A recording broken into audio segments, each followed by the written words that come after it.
jidka dhex marayo Oromo. Any vehicle traveling from Moyale is stopped. Any Somali on board is killed. Some are burnt alive. Ayaa la gubahayay. Total violence claimed by anger and bitterness. The Somali and the Oromo in Ethiopia, initially rubbing shoulders, now arch rivals.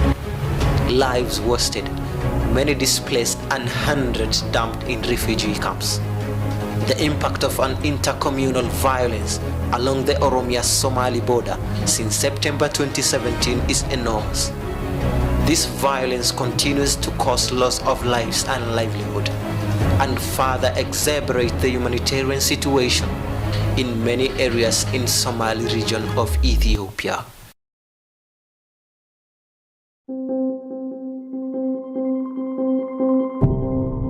Moyale, Ethiopia, south of Addis Ababa and the market town bordering Kenya, is a volatile town faced by destruction, perceived to be politically incorporated.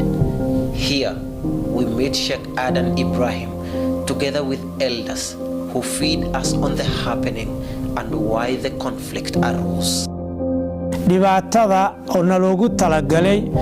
All these problems caused to us. Many don't understand the objectives. Why did the Oromo government wanted to wipe out the Somali community in Moyale? It's because of the strategic location of Moyale. Moyale connects Africa. There is a planned construction of a railway line and an international airport. Moyale is to become the economic hub in the region. That's why the Oromo government want to take control of this town. Taas ahayd.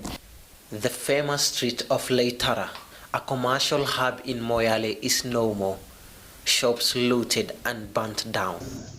Many people were killed in this area. We lost approximately 200 million shillings worth of properties. We drove towards the outskirts of Moyale, deep into the Somali region of Ethiopia, to have a first-hand picture of the situation in hand. A very risky mission. Despite security fears, we reached our once busy town, Chamok. The picture here depicts what a painful war can do. Schools destroyed, water sources and not even dispensaries spared. Traces of bullets remain still fresh on the ground. People have fled their homes, set ablaze by the Oromia fighters.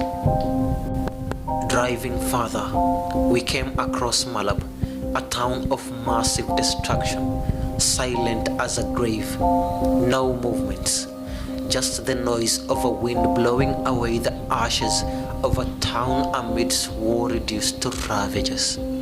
This is Abita Ugas Hassan Shina, a former district commissioner in the Somali region of Ethiopia, is among the hundreds who lost their properties and is here to count his losses. This destruction is caused by Oromo militia, trained soldiers known as Adma Batana, Oromo police, and the third team is the Borana militia. But there are others known as Qero. These are armed youth with petrol and machetes. They loot, burn properties, and they are the main cause of these problems. Dagaalkaas hadda la bilaabay. The war that broke out was orchestrated by the Oromo government.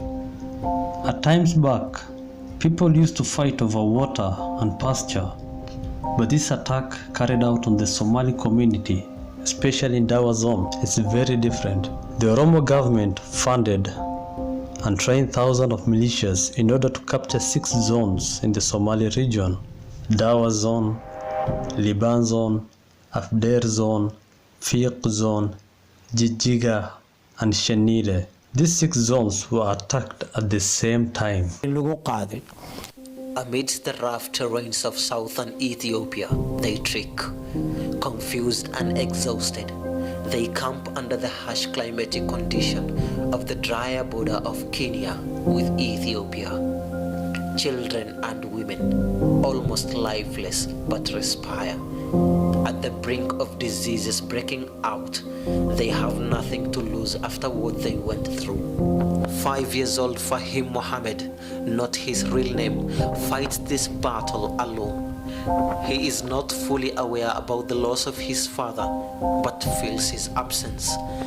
Now living in a hostile environment, they live to live the worst of lives contrary to their original one.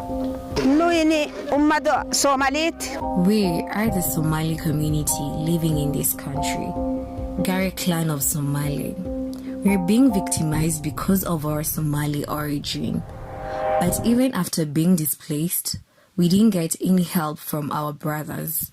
We live in tents, no mattresses. We don't have mattresses. Our children sleep on branches. We request our Somali brothers to help us. We were attacked and displaced by the Oromo militia, Liu police, Arma Batana, and Unander Batama. They burned down our houses. Many people were killed. Now we are living here as refugees.